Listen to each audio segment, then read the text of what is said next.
We're going to pray for Channing in just a minute, but would you get your phones out? Somebody get a phone out that has the stopwatch on it. Got it? Let's see. It's 10:21. How about set your timer to 6 minutes?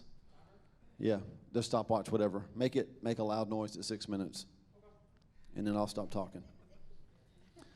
I knew that God wanted me to share this with our church, and but it's for you.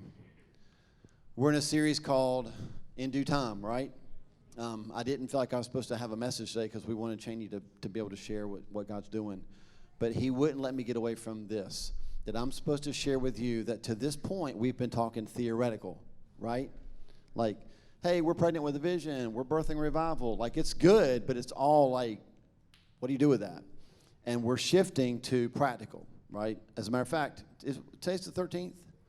2 weeks from today, our executive pastor, Bridget Kimmer, will be sharing. She'll be preaching 2 weeks from today. It's all going to be very practical, right? We're all going to start talking about how do we actually give birth, okay? And this is the verse that I felt like I was supposed to share with y'all, but as you were talking about the wilderness, I think it also is very much for you. God never makes a mistake by having people here when they're supposed to be here. Forget the former things.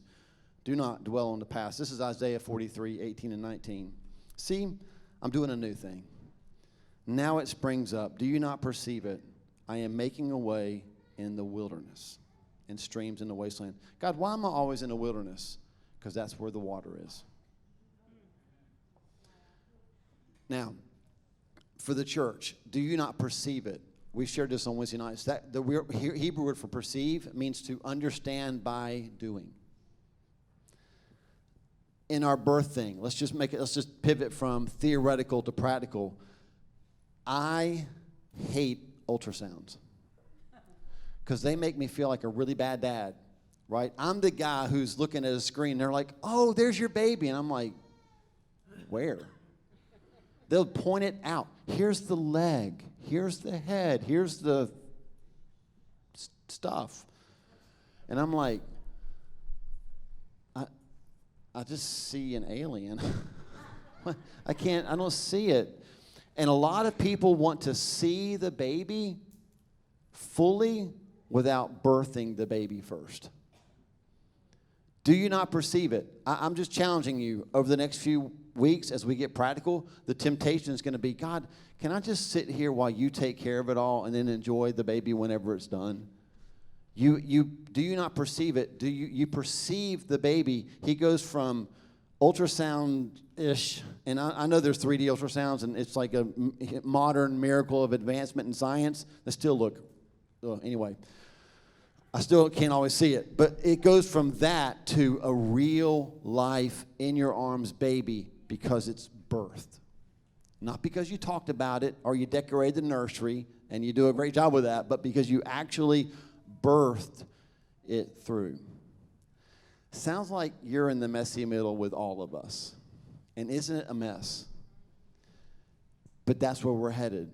So when we talk about things like warfare in our worship, guess what? That's not theoretical. That's stand up and let's sing, right? It's very, very practical. That's where we're headed. And so I want you to come every Sunday prepared for that. Like, we're shifting right now from talking about birthing revival to literally birthing revival. From, I've heard God's doing a new thing, but now we're going to start to perceive it because we're going to start to actually do it. Do you not perceive it? Do you not see it by experiencing it? And we're going to start just this morning. Did we not experience that this morning? Like, I don't even know where you are on the scale of Jesus, but you're all getting in the car going, that was something. It's called the presence of God.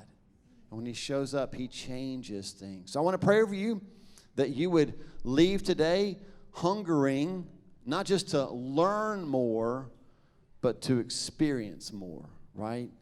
A sermon will give you information. An encounter will give you transformation. And we're stepping into encounters.